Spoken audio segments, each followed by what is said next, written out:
হাওরে প্রাকৃতিক পরিবেশে লালন পালন হচ্ছে হাঁস।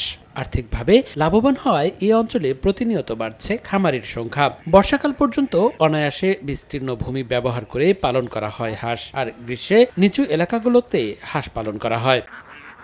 জেলার হাওড়াঞ্চল, মদন মোহনগঞ্জ, খালিয়াজুড়িতে বেশি জনপ্রিয় এই হাঁস পালন। কায়িক পরিশ্রম কম হওয়ার পাশাপাশি লাভজনক হওয়ায় বাড়ছে বাণিজ্যিক হাঁসের খামার। এতে কর্মসংস্থানের পাশাপাশি স্থানীয়দের প্রোটিন এবং আমিষের চাহিদা পূরণ হচ্ছে। আমরা হাওড় অঞ্চলে যেহেতু বসবাস করি, বুঝছেন, সেক্ষেত্রে গৃহস্থী গুর্জন করি আমরা, পাশাপাশি এই হাঁসের খামারটা করছি। হ্যাঁ, এতে করে দেখা গেলো আমাদের ভালো একটা প্রফিট আসে, মাস গেলে বা দৈনিককেই ভালো একটা প্রফিট আসে। আমি হাঁস পাইলে মানে মোটামুটি লাভবান। আমার পাশাপাশি অত্র এলাকার গ্রাম মদন থানার ভিতরে অনেকই হাঁস পালতেছে।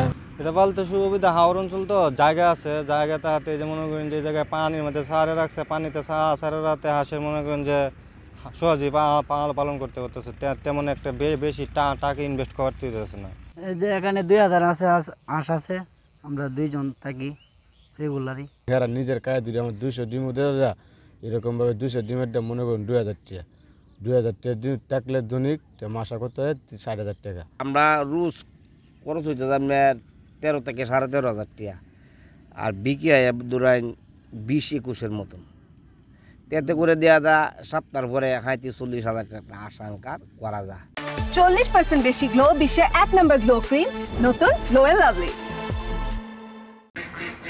এদিকে হাওড়া অঞ্চলে হাঁস পালন লাভজনক উল্লেখ করে কৃষকদের নানা সহযোগিতা করা হচ্ছে বলে জানান জেলা প্রাণী সম্পদ কর্মকর্তা। পাশাপাশি ব্যাংক ও এনজিওগুলোর প্রতি আহ্বান জানান ক্ষুদ্র উদ্যোক্তাদের আর্থিক সহায়তায় এগিয়ে আসার।